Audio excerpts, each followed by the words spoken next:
Alright, so how I'm doing, I'm here to show you the my crit sword ice crash character. This is the tree, I'll link it in the description. So there's a lot of options you can do with a character like this. So I'm using one-handed crit swords because two-handers are something else you could do, I guess. So I have a regular kind of sword here. It's not particularly good. Trading is a bit difficult in the beta league, so getting good gear is a bit difficult. So I have no idea how I got this amulet, or a similar copy of it right there.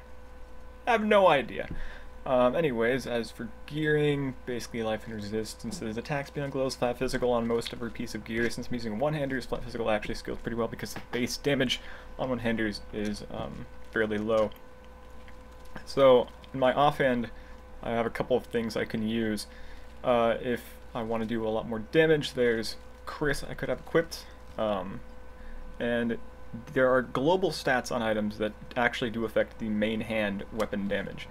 So if you want the most damage, you can use a Chris. If you want to not have any mana issues, you can use a Gemini Claw.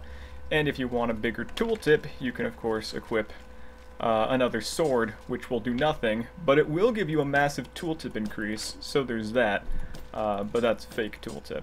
So this dagger actually provides more damage, but the tooltip is lower. So interesting how that works. Yeah. So, I mean, if you want to know how screwy the tooltips on Whirling is, these two swords will do absolutely nothing. All of their stats do not apply to them. I think that one is crit multiplier. But, you know, pretty massive disparity, like 10% more damage between those two swords. I mean, kind of massive.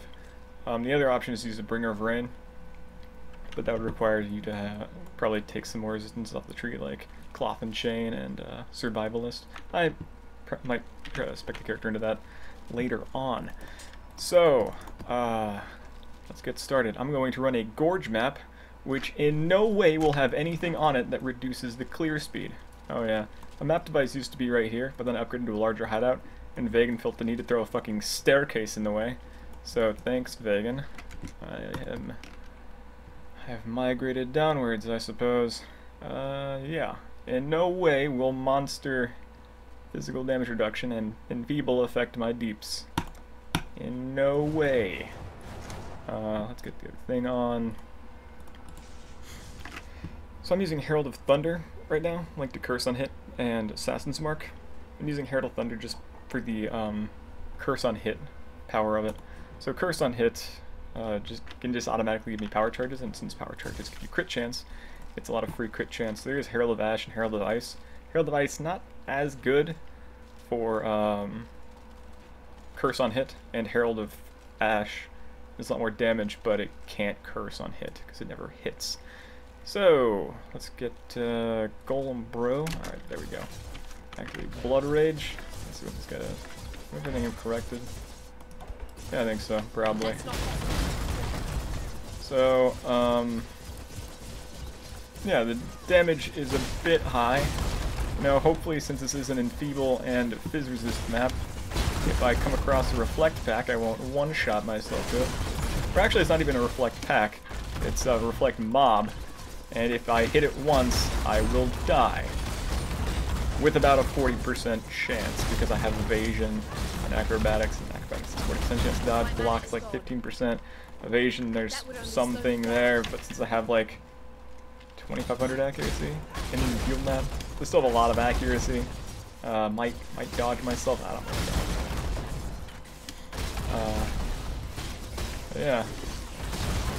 I guess in general, pro tip for any person making anything in any sort of software, if you ever name a skill or name some sort of tool in your program and it has the word crash in it, you probably want to do a lot of bug tests and make sure it doesn't actually crash the game, because that joke is just way too easy. Yeah, damage is pretty good. Apparently I can still freeze everything. That's really the primary defense, so I have a lot of damage. And as long as I'm attacking, it seems to be that, yeah, you know, just the freeze is, you know, making it pretty safe. And a pretty high movement speed with Whirling Blades. Whirling Blades is actually changed in the beta, so it works more like Leap Slam does. The attack speed has... so Whirling Blades currently has a base attack speed. Fucking ghost! And the more weapon attack speed you have, the more it will increase. For instance, this Golden Chris is 1.2 attack speed. It would whirl at the same speed as his sword. Whereas if you had a different sword with local attack speed on it, none of these weapons actually have any of that, it'll increase. So it works just like Leap Slam does now on the live servers. So interesting change. In general, it just means you can Whirling Blades faster with a lower base attack speed weapon. Another ghost. Give me the ghosts. Ghost everything. I think it froze that. I'll probably come back and loot the map, or maybe not, I don't know. It's the beta. Frozen. Yeah. It's the power of freeze. And this is one of the kind of the problems I've had with Ice Crash. In that it does cold damage. So cold damage has the freeze effect. And because this is a converting skill, you stack a lot of physical damage, you get a lot of cold damage. So currently on the tooltip, without frenzy charges, some charges up in an enfeeble map. You got charges. The cold damage is 2.5k to 7,000, and I have 400 multiplier.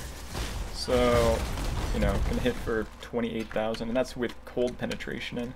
So, fairly massive cold hit. Let's see if I can freeze the boss. Maybe not, because it's enfeebled, but we'll see.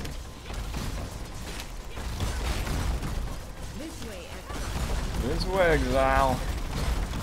Alright, Zona, you have one job. You failed at that one job. Thanks for the no one tainted.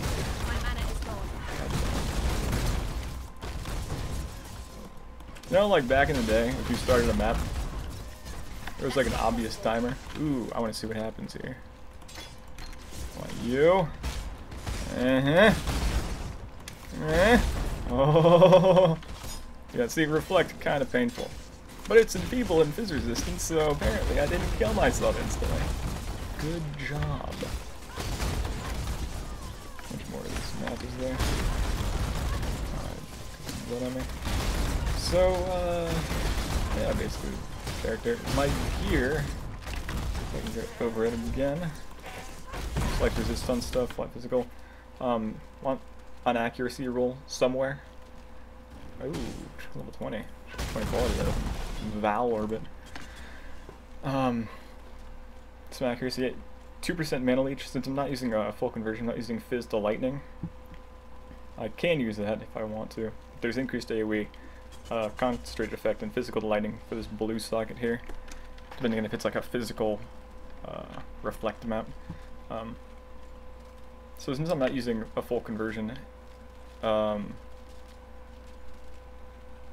yeah, the physical damage part can still kind of leech for me, so I don't need to have like mana leech or life leech or use Warlord's Mark, because relying on Warlord's Mark is kind of annoying to do, especially for like a Curse Moon pack or a Curse Moon like map or something like that.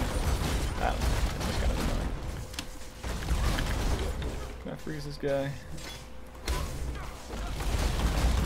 Yeah, he freezes. Freezing Master of the Blade in an enfeeble map. Who knew? So yeah, that's the Crit Sword Ice Crash character. Acrobatics, evasion. Some of this restretches pretty far.